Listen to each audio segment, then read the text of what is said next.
I suppose I worked in archives for about 3 or 4 years.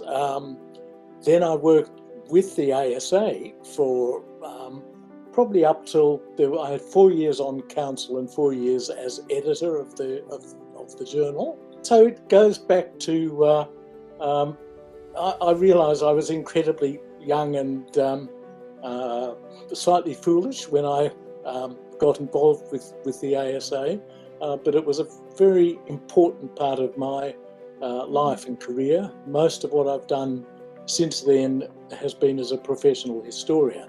My secret vice was horse racing. I was always interested in racing, and so these days I often get typecast as a racing historian.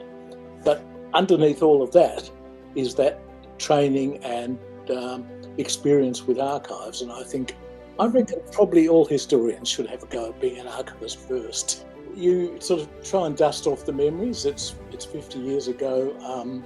I worked at it started off, my job was at the State Library of Victoria in the days when it was the archives section, during the period in which the public record legislation was being debated through the Victorian Parliament.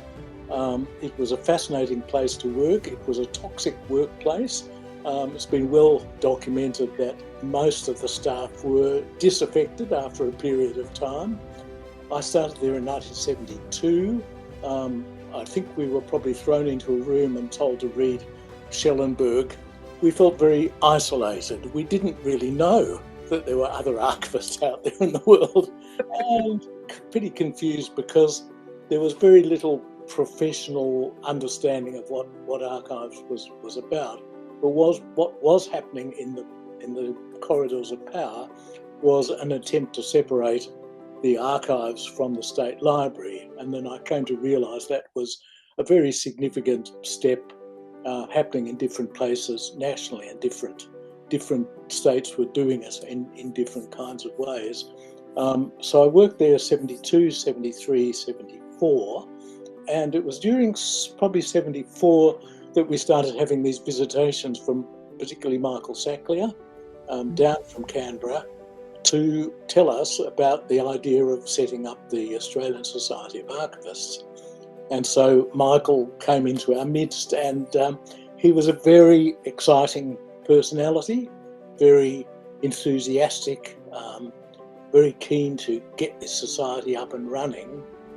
And I think probably we in the Public Record Office saw it as a way of establishing that what we were doing was being real archivists. The biggest challenge is obviously keeping that continuum going, so making sure that there are, I think it's been wonderful that there have been young archivists prepared to step up and play a role even if they feel a bit intimidated. The local branch, and I'm guilty for not being a regular participant in the local branch, but when we started that was really important, just to be able to get together. We often would have our meetings in somebody's house or somebody's sitting room, and that was a lot of fun. Obviously, all the challenges of how do you capture what's out there these days. Well, there's far too much information. But I do have there was a cartoon that I put. My skills as cartoonist were not great, but my last ASA bulletin that I did in 1979, there's a cartoon of me trying to sort through my papers, and the last one is I've disappeared under a pile of paper saying, "What is the Freedom of Information Bill?" The paperless office exploded into more paper. The permanence of microfilms, which were God's gift, to all problematical. So the challenges are going to be also to stick to that important thing of holding on to those records despite whatever the winds of politics might blow, wherever they might blow. Can I reminisce about how we did documents in those days? Might be sent in, they'd be typed, in a couple of cases handwritten. If they were really bad, they'd have to be retyped and edited and sent. Otherwise, you'd put in a few embellishments. You'd send it over to Hyde Park Press in Adelaide. They would eventually send you back galley proofs, great big long galley-proofed corrections. You had to be very careful about not trying to make too many corrections at that stage. You'd send it back to Hyde Park Press, and eventually crates of archives and manuscripts would arrive on your doorstep. And then you'd have to have a working bee, sometimes with the local branch or sometimes with just yourself, to put them in envelopes, get the stickers from Michael Sacklier, or you'd lug them all down to the post office and send them off throughout bulk mailing. So it may look like a small volumes, but there was a lot of hard work in that. And then, show and tell time, we would also produce the Australian Society of Archivists Bulletin, which was photocopied, very sophisticated. There it is. That's number 7, April 1976. I'm not quite sure what happened to the earlier ones. And they would come out every, I think, 2 months. We'd do the bulletin. Then we would do the conferences. So there would be the 1977 conference, which was in Sydney. So that was the publication that we did there. I could very quickly see that historians didn't always understand what archives were about. And I could understand that archivists didn't always appreciate the way historians came in expecting to be treated as gods. And, so I was trying to be a bit of a bridge builder. So in 1981, when I'd finished, when I'd handed over as editor, I still, as I say, was involved in that 1981 conference, and that was the book that we did for 1981, promoting the better use of archives in Australia. That was a bumper conference, and somebody suggested we should invite Sir Paul Hasluck to open the conference, and much to my great astonishment, he agreed. He was, by that stage, had stepped down as Governor-General. A very fascinating, controversial, historical, political figure, but he actually knew what archives were all about. So I found his contribution interesting, and I did insist that there were a few historians along there, and so it's really an interesting volume to have a look back.